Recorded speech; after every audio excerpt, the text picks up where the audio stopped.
এই অর্থনৈতিক পরিকল্পনাটা পরিবেশের ওপর তাৎপর্যপূর্ণ প্রভাব রাখে। এই মুহূর্তে তামিলনাড়ুতে ৬৯,৭৬০ জন কৃষককে অ্যাগ্রো ফরেস্ট্রির দিকে নিয়ে গেছি, আর তাদের আয় ৩ থেকে ৮ গুণ পর্যন্ত বেড়ে গেছে ৫ থেকে ৭ বছরের মধ্যে।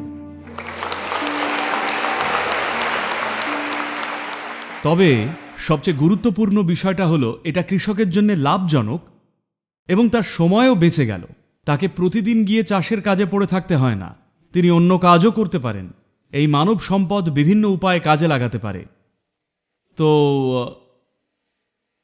সবচেয়ে দরকারি কথা হলো কৃষকদের এই ৩ মাস বা ৪ মাসের চাষবাস থেকে সরিয়ে নিয়ে গিয়ে দীর্ঘমেয়াদী কৃষিকাজ করানো। তা না হলে তারা সবাই জমি জমা বিক্রি করে রিয়েল এস্টেট বা ওই সব ঘটাবে।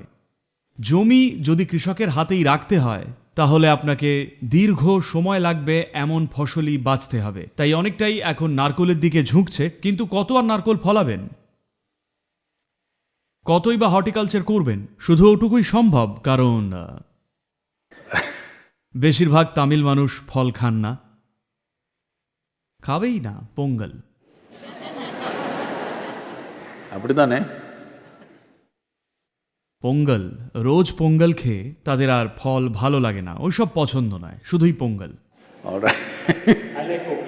ও, আপনারও পোঙ্গল। তো যেহেতু আমরা শুধু এই 3টে জিনিসই মেশাতে শিখেছি, ঝাল, টক আর নুন, এই দিয়েই আমরা জাদু তৈরি করতে পারি। স্থানীয় কোনো গ্রামে গেলে সবচেয়ে গরিবের বাড়িতেও একটু তেঁতুল, লঙ্কা আর নুন দিয়েই সে জাদু বানিয়ে দেয়। এরপর আর অন্য কিছু খেতেই ইচ্ছে করবে না।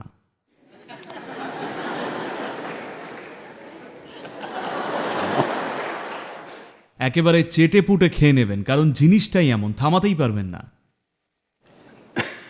তাই এই কারণেই ফল খাওয়া যদি আমাদের বাড়াতে হয় তাহলে পুরো একটা প্রচার অভিযান শুরু করতে হবে। এটা এমনি রাতারাতি হবে না, শুধু ফল ফলালেই অপচয় হবে। অন্যথায় একে এমন গুণমানের হতে হবে যেটা অন্যত্রও পাঠাতে পারেন। এরকম অনেক বিষয়ই আছে। অ্যাগ্রো ফরেস্ট্রি হলো সবচেয়ে ভালো যেটা আমরা করতে পারি, কারণ তৎক্ষণাৎ এর ব্যবহার শুরু সম্ভব। এর কিছুটা হর্টিকালচারেও যেতে পারে, কিন্তু উদ্দেশ্যটা হলো জমি যেন ছায়ায় থাকে। প্রতি 10,000 গাছ মাটির নিচে প্রায় 390 লক্ষ লিটার জল বৃদ্ধি করে।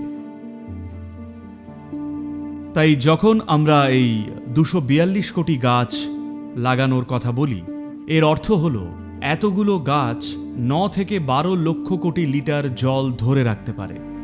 একটা ধারণা দিই, এই মুহূর্তে কাবেরী নদী যে বইছে, পুরো কাবেরী নদীতে বহমান জলের মোট পরিমাণ হল 21.2 লক্ষ কোটি লিটার। আমরা অনুমান করছি 12 বছরের মধ্যে যদি আমরা মোড় ঘোরাতে পারি, সরকার যদি এর জন্য সহায়তা করে। আমরা উভয় সরকারের কাছেই এই আর্থিক সহায়তার আবেদন করেছি। এই মুহূর্তে 4টি রাজ্য র্যালি ফর রিভার্সের সুপারিশগুলো খুব জোরের সাথেই প্রয়োগ করছে। তারা নদীর পাড়ে কোটি কোটি গাছ লাগাচ্ছে, তারা সেই কাজটা করছে। কিন্তু আমাদের বুঝতে হবে ফলাফল আসবে 8 থেকে 10 বছর বাদে, এখনই নয়। এটা ধীরে ধীরে হয়। ফলাফল চাইলে এইভাবেই আসে, এর কোনো জাদুকাঠি হয় না। তাই আমি কেন্দ্রের পরিবেশ মন্ত্রক এবং জলশক্তি মন্ত্রকের সাথে দেখা করেছি, আর আমরা নীতি আয়োগ এবং এখানকার দুটো সরকারের সাথেও কথা বলেছি। কিন্তু সরকারি সাহায্য ছাড়া আমরা খুব বড় কোনো পরিবর্তন আনতে পারবো না। আমরা সব জায়গায় বড় বড় নার্সারি শুরু করার প্রস্তুতি নিচ্ছি, আর এই 242 কোটি গাছের জন্যে ফান্ড সংগ্রহ করছি।